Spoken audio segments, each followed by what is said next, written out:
Pleasure to be here with you. Thanks for having me, Tracy. Loving Jacksonville right now. Grew up in the East Coast, just outside of D.C., so I'm the son of immigrant parents. I love to start there because without them, I wouldn't be here, let's face it. And my parents, Jerry and Martina, come from a small country in West Africa called Cameroon. So in the late 80s, they made it over, had me in the early 90s, and the emphasis growing up was always on education, education, education. You know, they came here for opportunity that they were missing back home. And so I very quickly learned that hard work and a determined mindset was what was going to be necessary to make it in this country. So growing up, I always thought that I was going to be a physician. Like that was more their dream for me. Right. And if you talk to any immigrant, that's typically what they hand down to their kid. It's like Be a doctor. doctor, right? lawyer, engineer, right? And fast forward to college, I went to an all-guys high school called Marquette High, got a really nice scholarship to go to St. Louis University. And I very quickly realized after I jumped into the fraternity lifestyle that I did not have what it was going to take to make it in biomedical engineering, pre-med. But more importantly, I didn't want to do that. Right. It wasn't a passion. Wasn't a passion, man. And so that was probably one of the first hard conversations as a young adult that I had to have with my family to say, you know what, appreciate all the hard work, appreciate everything that you've invested in me, but if I don't find a way to go out and forge a path of my own, it just won't be pretty. Right. Yeah. Right. So long story short, did a couple of things, jumped into medical device sales. So I've got a love for business development. I've got a love for helping people solve problems. And the company I was with had a significant exit a couple years ago, which was great, right? But the inflection point in my journey to getting me to where I am now was when I was early in my career as a medical device rep, helping that company grow. I very quickly realized podcasting was a great source of education. You know, I'm driving hundreds of miles a day to and from hospitals, and I was getting rapidly promoted, and podcasts on leadership, personal development, sales, business development is really what started to kind of help me separate myself and my skills from the rest. So much so that I started getting asked to speak at national sales meetings and conferences and all these different things. So before I knew it, my counterparts, my colleagues were the ones blowing up my cell phone more than my doctors and my healthcare administrators were. And so I had to They saw you as an expert. Yeah, exactly. You know, it's kind of the old adage, you know, you want to be able to stay just a couple of pages ahead in the book, right? Relative to the people that you want to teach. And so one day it struck me, hey, why not start a podcast? And I didn't know anything about it. I mean, I literally was using Anchor on my cell phone to produce this content. And you know what? It was actually getting some pretty good traction. So I said, you know what? I want to double down. I want to find a way to serve at an even greater level. And that's when I went out and I hired our buddy, Travis Chappell. Okay. That's where Travis comes into the mix. You never told me that. I did not know that. That's when I paid Travis a whole lot of money.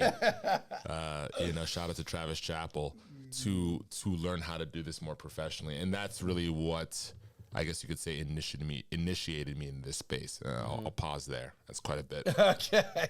So, but taking it, you know, to what you do for me, and you know, you got some smarter people on the back end, you know, that are specializing. Because, I mean, would you agree in the social media space? And to me, social media is such a very large, you know, it's growing. Yeah.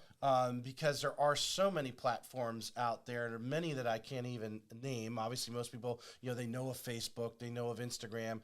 Obviously, TikTok is coming on. YouTube is there. Podcasting is being thrown into the social media world. But then there's these I know you're putting my stuff up on Pinterest. Yeah. Right now, I personally never would have thought about it, but there's an audience there. Yeah. For that. And no one person can be an expert in all that. And what I really want to lead into is the real bread and meat of the conversation, to educate those that are out there, to really put forth a full campaign. You want to be hitting on all these platforms at some level. You have to. So, you know, let me kind of just pull the story in full circle to give folks more context. So after starting the podcast, getting really good at it, we started to realize that there was a huge need to help podcast hosts, and many hosts at the time were business owners, service-based businesses, attorneys, real estate brokerages, both commercial and residential. The list goes on and on and on, that hadn't really figured out how to really leverage all of the sweat equity that they were putting into their podcast. So their mentality and ours at the time was, hey, if I build it, people are just going to somehow find it in iTunes and Spotify. And what you fail to realize is that those directories where people listen, they're not optimized to actually show consumers your content. They're not. And so that's where what you're talking about comes into play, right? How do we understand and help our clients and our hosts understand, first and foremost, who they're trying to connect with? Secondly, how do we start to help them create content that's most relevant for what those folks are looking for online? And third, where are they online? And that's where Pinterest, LinkedIn, TikTok, Facebook, IG, Snapchat, all these platforms, that's where all that comes into play. So what we really focus on now, and what we would encourage anybody that's in business that is really leaning into personal branding, because they understand that their clients first and foremost seek to understand who the business owner before what the business actually does. What we try to help them understand is that you need to be leveraging an omni-channel digital marketing strategy to really knock it out of the park these days. Because today's consumer, they're very sophisticated, and they're on all these different channels at different times of the day on different devices for different reasons. Right. So we're getting really good about understanding what the consumer's rationale and mentality is. Well, I like your comment. It brings the obvious light. I'd never thought about it, but you're right. The podcast platforms, your Spotify, Apple, and so forth, they're not running algorithms on what you're watching. So when you hit, most people are hitting it, and then, okay, I want to search because I'm looking for a specific podcast or a specific person, if that's the case, and that's about as far as it goes. Where obviously the YouTubes, the Facebooks, and so forth, they're running algorithms on what are the products you're looking at, what are the Instagram videos that you're actually stopping and watching, right? Because that's how they make money. Right. they make money by consumers, listeners, viewers, whatever you want to call it, staying sticky to the platform so that they can sell advertising. So quite frankly, if you as a creator do a really good job of attracting and retaining someone's attention, they're going to show your content more and more and more. So we at Streamline Media are now starting to really reverse engineer what actually attracts, retains, and keeps attention. And how do we help our clients create and produce content, right, that is going to keep that consumer on the platform longer? That's how you start to blow up, obviously with consistency and a whole lot of other ninja tricks. But someone just starts, like, literally, I had all those videos, and literally the YouTube channel just went out 2 or 3 weeks ago. How long does it take for those analytics to come in to where your team could start to really, tune the dials in? Yeah. Does it take a few months of tracking? Yeah. Content marketing, organic content, different from paid per click where you just throw out an ad and you put some dollars behind it.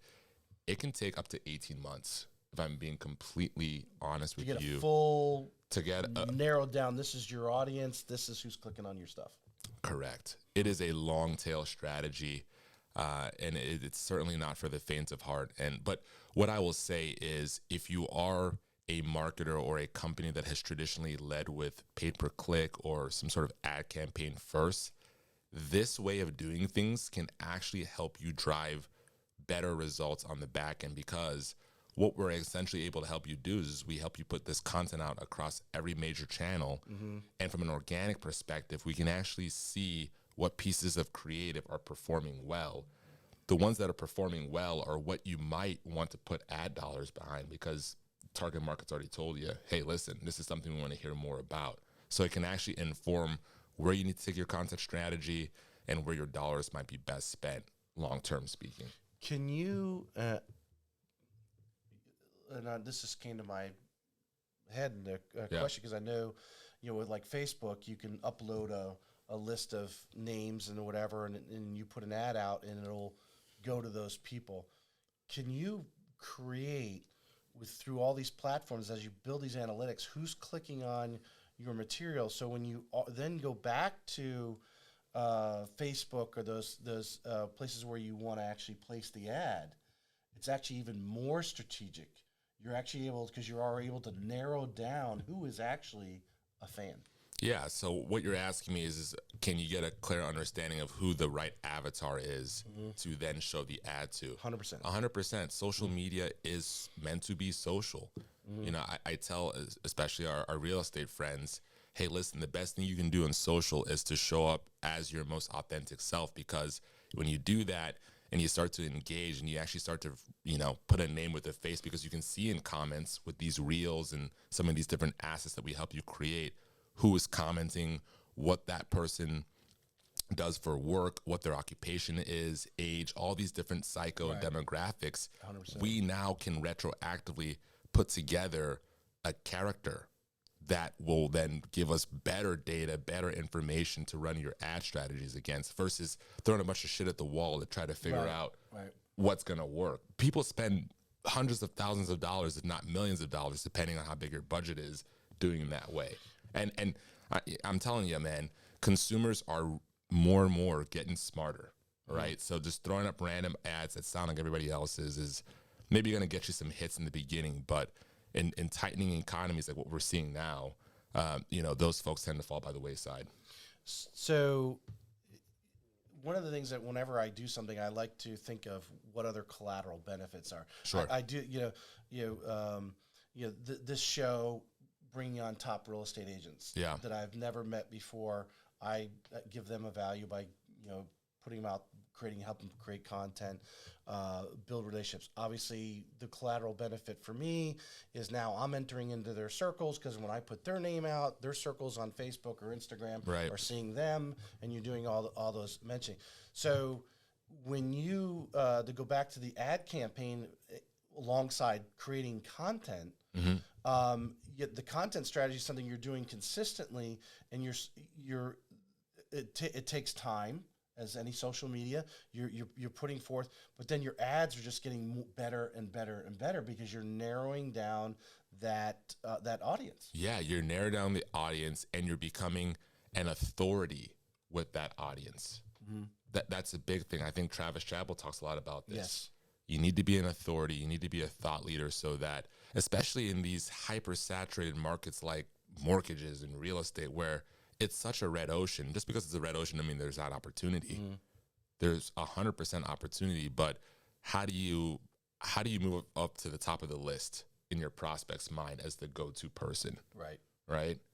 It's doing what you're doing. Well, you said earlier, you're talking about that you were listening to a lot of podcasts while you're doing the thing, and one of the things they preach, and obviously Travis wasn't repeating anything new to us in what he talks about, and that's being an expert, in your local area. I don't need to be an expert nationally to make a good living off doing mortgages. So I want to be the expert, or seen as an expert, seen as a point person, in my area, and that's why I more or less focus locally here.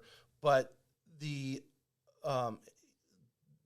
as you slowly create fans, and he talks about, he has an ad, I don't know if you've seen it, I'm sure you've seen it, he talks about Rock, the Dwayne Johnson, and having the raving fans. Now, obviously, he's built that up of years of professional wrestling, and then he's in the movies, and now he has this his tequila Terramana. Terramana, I love it, by the way. Go buy some Terramana. Love it. Silver and all right, we're going to tag the Rock on this one. Sponsor this guy, Rock. He showed himself eating breakfast the other day. He had like 6 or 8 biscuits, some bacon, some eggs. And he had something else over here, but then he had his bottle of Terramana there with a little glass of ice and he poured it in there. And he took that first. He goes, "Tequila for breakfast, baby! Breakfast of champions, folks." And then he was. They had a clip of him visiting the orchestra that was doing the sound for Black Friday. No, his new movie out. Oh, I don't know. But they go in and he had everyone in there drinking it. He actually brought in enough cases, but he's dropping the name. But the point was, he had raving fans, and when he said drink this tequila, which he knows nothing about making tequila, everyone bought in, and he had one of the largest cases, and it took time. He had to build that crowd. 2 decades. Yeah. Now, obviously, we would take a slice of his pie any day of the week. I mean, not even a slice. We would lick the knife of his financial pie right now, what he's worth, and just coming into a market. And think of locally, and you're just your local area, and being the expert at whatever you do. And of course, we're kind of talking to real estate agents here. Being the expert of, there's agents here that are just that put themselves out on YouTube that are experts in a subdivision and do very well. Yeah. Let alone a city like Jacksonville or St. Augustine as a whole. Which, by the way, I just learned that Jacksonville is the #1 most densely populated city in the country. Densely populated? I just learned that. Square miles. Whatever that term is. Because all of Duval County is considered Jacksonville. Okay. So, I think that's what they were trying There's to a lot of people here relative to the square miles. I don't know about Manhattan. I think Manhattan might have... Fact check. Dude, here in Houston, I never heard densely populated. I'm putting Jacksonville on the map, densely folks. This is a great place. Well, it is the hidden gem of Florida that's left. I mean, obviously, a lot of people, when they first they think of Miami. Then they go to Tampa. Yeah. And obviously, Orlando. With the parks and so forth. Northeast Florida is now with the... before COVID, there was over 1,000 people a day moving into Florida. I don't know what it is now. It definitely, housing supply is in demand. But yeah. Hey, folks, this episode was produced by Streamline Media, the #1 media company for helping brands generate content that converts. I knew I wanted to start a podcast to reach more people and bring value to the world, but I did not have the time or the knowledge. Streamline Media became my secret weapon to building my show. They handle all my back-end work, production, and strategies to keep my show going strong. If you're in the real estate business and looking to make content that generates more leads and brings in more revenue, check out the Streamline Media link in the show notes and discover how partnering up can supercharge your path to real estate excellence.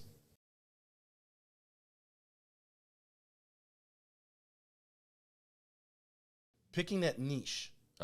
Picking that niche and becoming the expert and going across to different social media. So you've been out because you're starting to niche on the real estate agents. Right. That's you've picked that because I've expressed to you numerous times the agents are thirsting for a social media expert, and you can't. There's no one person that is. There's no one person that can do blogs for you, do TikTok, do Instagram, do Facebook. They can have this whole media campaign. You need a marketing department to do that. Basically. That specializes just in that. You need to be good at it yourself. You need to be able to hire somebody, or you need to be able to outsource it to somebody like us because you just can't afford to not do it. Right. And I think gone are the days where it's just a bunch of, let me drop in and bring some cookies to the local coffee shop, or send out some random mailer, or, take out a bus stop ad. Like, today's buyer, they're people my age, they're low 30s, maybe even like high 20s, and they're looking to buy their first home. They're making good money, and they're on social all day. All day. The ladies are getting married, so that's why they're on Pinterest. You know what I mean? They're making, maybe some of them are actually influencers, and they're making 6 figures on TikTok. Yeah. They're looking at beautiful photos on Instagram.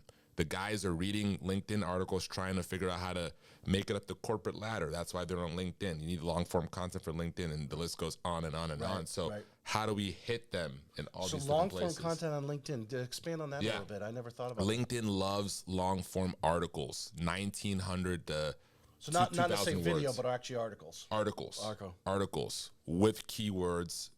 Profile needs to be optimized. Need to have a high quality graphic, or even like, a short clip like this that's horizontally based, that, the article is attached to. So we've got tons of best practices. Like, we've been doubling down with getting some of the best that we can as far as social media talent across each of these platforms, so we can stay on top of these best practices that are they're changing by the month, quite frankly, at this point in time. All right, so you base yourself out of Colorado. Yeah, Denver. Denver.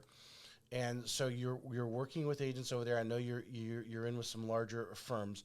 What are some of those? Tell us, East Coasters. Yeah.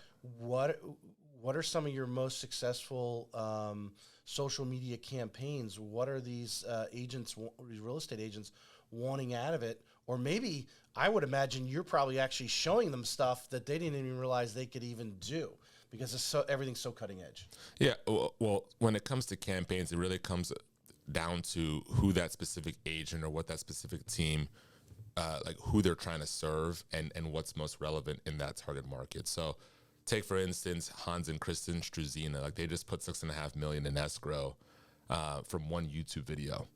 And this YouTube video was literally talking about how there's actually more square footage in like a single family, or not a single family, but like a 1-story home versus a 2-story home in their particular area. Right. And it just so happens that they are starting to help more baby boomers who are trying to offload 2-story properties and come into 1-story properties. So you can imagine how that's a very relevant piece of content for a very specific or niche audience in a very... If you told me that video went viral, I would look at you and go, what?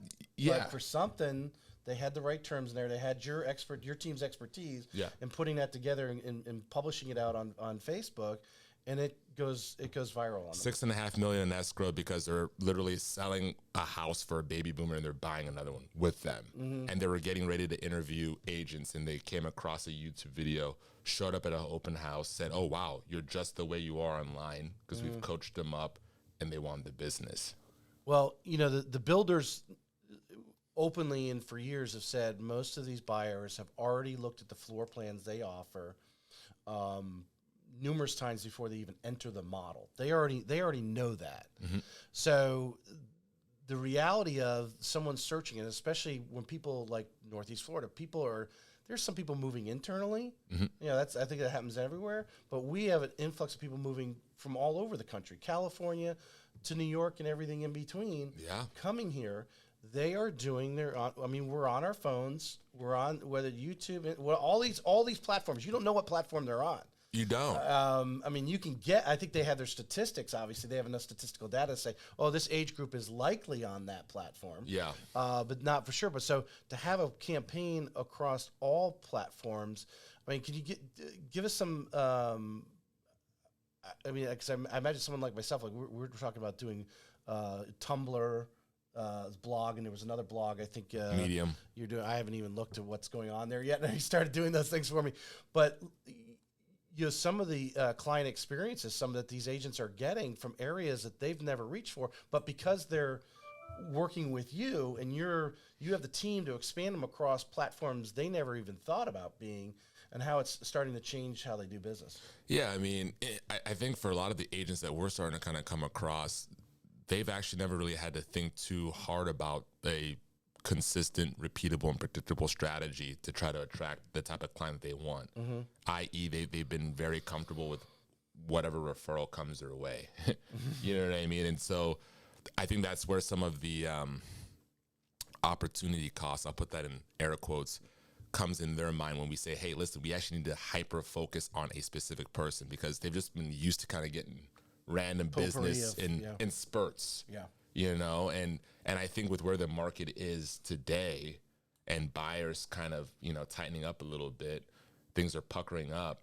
I don't know that that's as strategic or effective as maybe what it once was. Well, we go back to that statement of being hyper-focused on whether it's a niche or your what avatar you're looking at. But if you're going to spend marketing dollars, these big companies, what they're going to spend money on, millions of billions of dollars, whatever their ad campaigns, these big corporations that everyone can think of, the names that they see all the time, whether it's State Farm, Farmers Insurance. I'm just thinking of ads we see constantly all the time. Mm-hmm. They know what channels and what programs they want to tag onto, because those are the age groups or whatever that are going to fall towards them. They spend a lot of money just to know that information. Right. So just as whether customer segmentation, you're a boutique brokerage, or just because you're Keller Williams in Denver, Colorado, you may have a different client than Keller Williams here in Without Jacksonville. question. Yeah.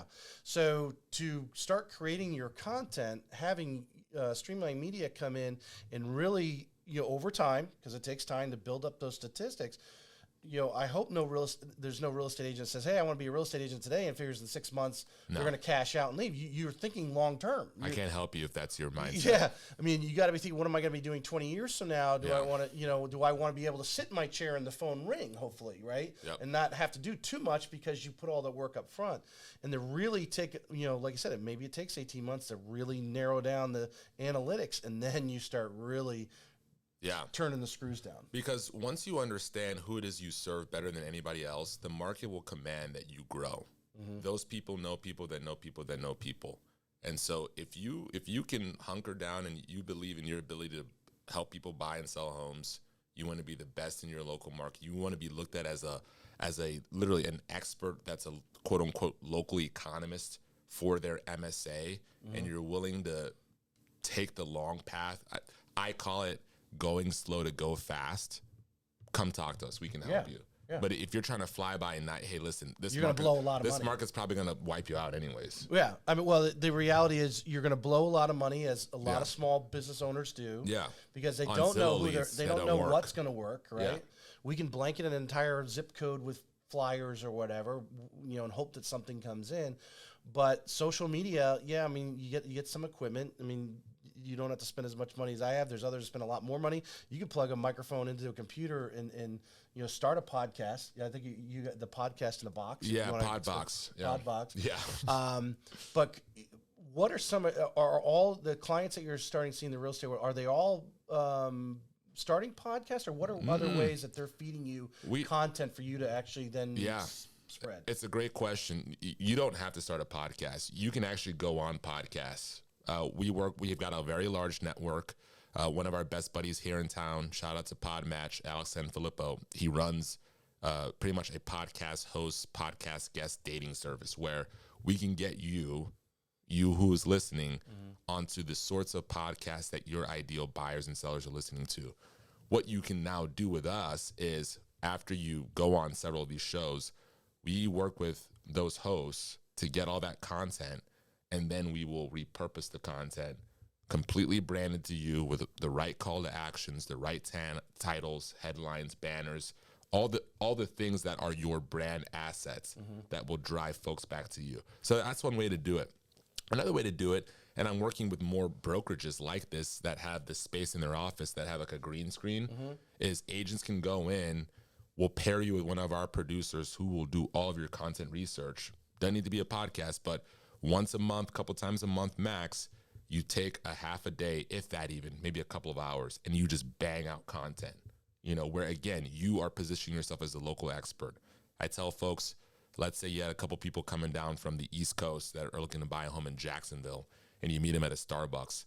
What are the types of questions that they're asking you, and what sort of demeanor and answers would you give them? Crank this content out, you upload it to our team, and then we'll create a ton of short form video out of that. We have a service called unlimitedreels.com where you can literally upload as many videos as you can, and we will create short clips, because short clips are just crushing it right now. That's kind of the attention span. I'd say 15 to 60 seconds. That's the attention span of today's average consumer. So you need to be cranking out a ton of that content to nurture them, to build brand awareness, to drive engagement, to get them to, move forward with the call to action, to get them to book a call. If you were talking to an agent today on how important is it, because obviously a lot of agents, what they'll do is, especially if they have an open house or maybe they got a new listing, they'll do a walkthrough, right? They'll take their phone, or maybe they do have a camera. How important is it for them to be in part of that video? It's the most important thing, in my opinion. I always get a crack up when I see these agents just sort of posting, the generic open house photo. Hey, here from these hours on Saturday, and like that's supposed to do it. No, I mean, today, especially with folks coming from all over the world, everybody can work kind of remotely or in a sort of pseudo hybrid remote, workplace environment. It's not enough to think that folks are educated on one neighborhood versus another. And so just seeing a photo of a beautiful home is enough to sell the home. Right. They're looking at you as a liaison to help sell them on one area because of one particular school district or a conglomerate of local businesses that meet the needs and the interest and the appetite of what that specific buyer is looking for.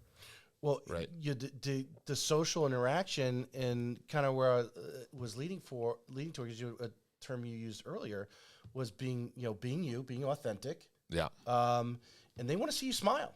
Yeah.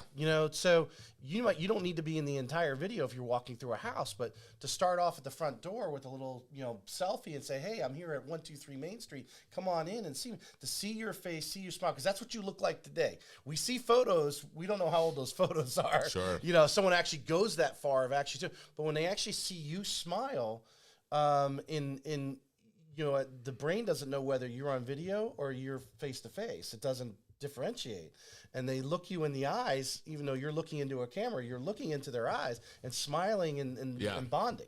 At a minimum, you need to be sharing your voice. The reason why we love content with audio is that I can't remember if it's Harvard or MIT, but one of those fancy schools up in the Northeast did a study, and they essentially looked at bad quality audio, great quality audio, and then content with no audio.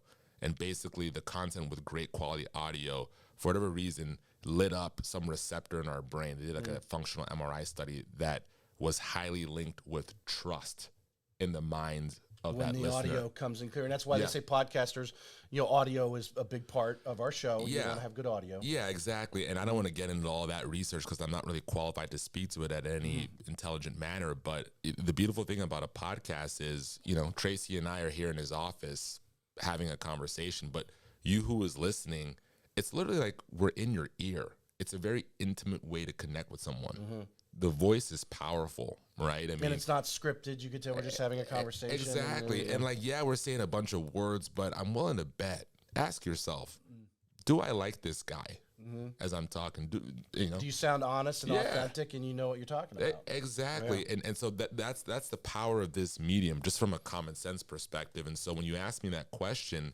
these agents, they all got different voices. You absolutely need to leverage your voice. A house can't talk. It just can't. And honestly, with social media and Instagram, I love architecture. So one of my things in my Explore page is just beautiful homes. I'm becoming desensitized to just looking at a photo of a home. I want a story, right? I want something that actually pulls me in. That's the role of the agent, in my opinion. Yeah. No, 100%. I just, what I wanted to lead in agents is, and I tell a lot of them, because I'll make comment on their social media, great video, whatever. Sure. And it's usually the great video because they were in it. And where I see others that just want to show a house, and the first thing I see is the door, but I never see them. Now, I just feel people connect differently, when there's, like you said, sends receptors off when they hear good audio. The same thing when they see someone face to face, someone authentic, someone that's smiling, laughing, whatever. It's great, and that's what social media is doing to us without us actually shaking hands or being in the same room together. It's actually, the agents will tell you, they're building relationships on social media. The top agents that are using it, they're building relationships through social media because you do get the inside life. So we've been going on a little bit. Karl, is anything you want to close with here about Streamline that maybe we haven't talked about? Yeah, like I said, if you're an agent that is wholeheartedly committed to being the best or becoming the best in your local market, you want to be looked at as an expert. You want to be trusted and highly thought about relative to your reputation. We'd love to see if we can help you. Basically, what we do is we streamline the entire back end, both the front end and the back end. Front end, we can help you with the research on content that you should be creating. Back end, we can help you post-produce it, meaning make it sound great, make it be engaging, the type of content that people want to click on, and then literally improve and increase your visibility across every channel online. So that if that's you, let's take a conversation. I'm sure we can put all of our call to actions down below, and we'd love to see if we can help you. And we're at www.streamlinedpodcast.com. Please email me. I'm Karl at streamlinepodcast.com. I'll have my calendar down below. Yeah, we'll put everything in. We'll go from there. What was the other site you meant? Unlimited? Oh, yes, unlimitedreels.com. So if you are someone that has already, caught the bug for creating content, or let's say you're giving, tons of keynote speeches, you got tons of video content, but you feel like it's not really working for you, you're just kind of throwing them up on YouTube and they're getting a handful of views, it might be that your content is too long relative to the audience that's coming across it. So long form content is great if people know you, they understand who your brand is, but if you're coming in, you're new and they don't really know who you are. You're not really, or don't have the time to spend on, creating it and posting it. Right. You guys can go in, clean it all up, make it look like $1 million, and then get it out there on the different platforms. Yep. Unlimited Reels is just it's a subscription model that allows you to upload all of your existing video content, because people oftentimes don't realize that they're like one video away from crushing, right? And so it oftentimes comes down to how that video is positioned, when it's published, what sort of thumbnails and all the different assets that my team does that can help it set itself apart. So you can upload that content and we'll create short form content for TikTok, Instagram, Facebook, all the places. And I will endorse their website because I've been with them since May of 21. Yeah. And Karl's team has done nothing but respond to me very quickly. And now the upload site is because I'm uploading hour-long videos, hour and 20-minute videos. Yeah. And it's the guys are on top of their game. I was telling them that this morning. And I had a text message here. What do I think about working with Streamline? Everyone, the handful of people, and I imagine there's many people I haven't even talked to, but the ones that are at the point, responding quickly. Obviously, I got Karl's cell phone number, responding quickly and getting things done back and forth. Or if there is a problem, I tell them, hey, there's an issue uploading, which we were at one point, and then very quickly they got it, gave me a remedy, and then they improved the site so I can start uploading the longer form. So yeah, all right, we'd love to help you if we can. Yep, appreciate you. Thanks for having me, Tracy. You're the man. All right, buddy. Cool. Appreciate it.